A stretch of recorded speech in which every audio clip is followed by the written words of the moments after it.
Assalamualaikum warahmatullahi wabarakatuh. Diceritakan, Imam Tha'labi menceritakan sebuah kisah yang pernah beliau dengar dari Sayyidina Ali radhiyallahu anhu. Setelah sekian lama Iskandar Dzulqarnain sering melakukan perjalanan di bumi, maka terlintas dalam dirinya untuk mengelilingi bumi ini sampai pada batas akhirnya. Beliau diberi keistimewaan atau karomah oleh Allah berupa malaikat yang bernama Rafail. Malaikat Rafail selalu menyertai kemanapun Iskandar Dzulqarnain pergi.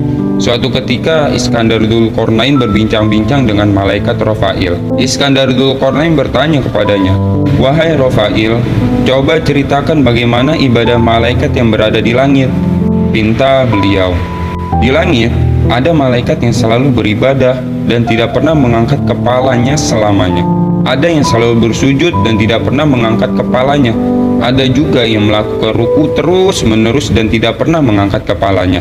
Jawab malaikat Rafail, "Aku sangat ingin hidup dalam masa yang sangat lama, yang akan aku gunakan untuk beribadah kepada Tuhanku," kata Iskandar Dzulqarnain. Allah Subhanahu wa Ta'ala menciptakan sumber air di bumi ini yang bernama Ainul Hayah, artinya air kehidupan. Barang siapa yang meminum air itu, maka tidak akan pernah mati sampai datangnya hari kiamat, atau sampai dia meminta kematian kepada Allah Subhanahu wa Ta'ala, kata malaikat Rafail. "Apakah engkau tahu di mana tempat air itu?" tanya Iskandar Dzulqarnain. "Aku tidak tahu tempatnya. Aku hanya mendengar bahwa air itu berada di bumi yang gelap," jawab malaikat. Setelah Iskandar Dzulqarnain mendengar apa yang dikatakan oleh malaikat Rafail, maka beliau mengumpulkan seluruh ulama yang hidup di zaman itu dan menanyakan perihal air itu. Para ulama pun menjawab, "Kami belum pernah mendengar cerita air itu."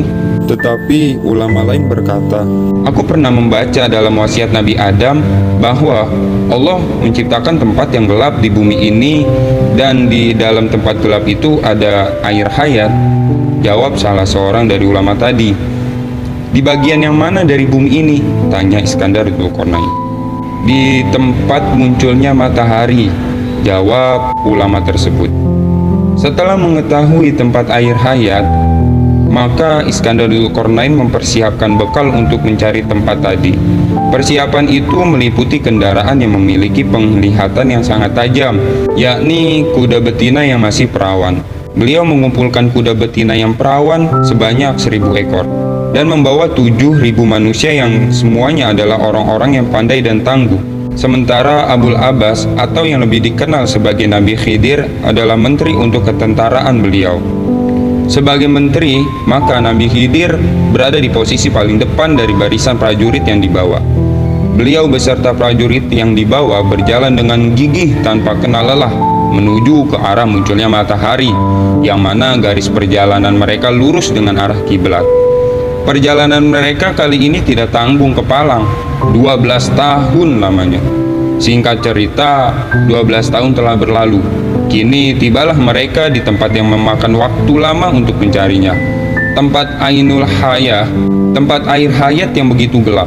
Gelapnya tempat itu merata seperti gelap yang muncul oleh kabut, bukan seperti gelap oleh pekatnya malam. Melihat kondisi itu, maka para tentara yang berpengetahuan memberi saran kepada Iskandar Dzulqarnain agar beliau tidak masuk ke tempat yang sangat gelap itu. "Wahai raja, ketahuilah, banyak para terdahulu yang masuk ke dalam area itu, kemudian mereka tidak dapat keluar lalu musnah." "Tidak, saya akan tetap masuk." Raja Iskandar Dzulqarnain teguh dengan pendiriannya. Mengetahui bahwa sang raja tetap mengayunkan langkah masuk menuju tempat gelap itu, akhirnya para tentara menghentikan langkah dan memilih dia. Untuk Raja Iskandar Dzulqarnain, beliau berkomentar, "Kalian telah menempuh perjalanan selama 12 tahun. Akan lebih baik kiranya bila kita tetap melangkah, dan kalau tidak mau ikut, maka lebih baik kalian kembali ke rumah kalian." Iskandar Dzulqarnain meyakinkan mereka. Sementara itu, sebelum beliau benar-benar masuk ke tempat gelap yang berada di depannya, terlebih dahulu ia bertanya kepada malaikat penjaganya, yaitu malaikat Rafail. "Ketika kita berjalan menelusuri area yang gelap itu, apakah kita masih dapat melihat antara satu dengan yang lainnya?" tanya Iskandar Dzulqarnain. Tidak, tapi aku akan memberimu azimat yang ketika engkau melemparkannya, maka benda itu akan mengeluarkan suara yang sangat keras. Dengan begitu, kalian akan terkontrol dan ketika kalian sudah merasa tersesat, maka kalian dapat menjadikan suara itu sebagai acuan, hingga kalian dapat berkumpul kembali di sumber suara itu, kata malaikat Rafail sambil memberikan benda berbentuk belulang kepada Iskandar Dzulqarnain. Seperti telah mendapatkan kompas sebagai penunjuk agar tidak tersesat, maka Iskandar Dzulqarnain pun melangkah maju menelusuri daerah gelap tadi dengan diiringi banyak orang. Di sana beliau melakukan pencarian air hayat selama 18 hari dan juga berjalan tanpa arah layaknya orang buta.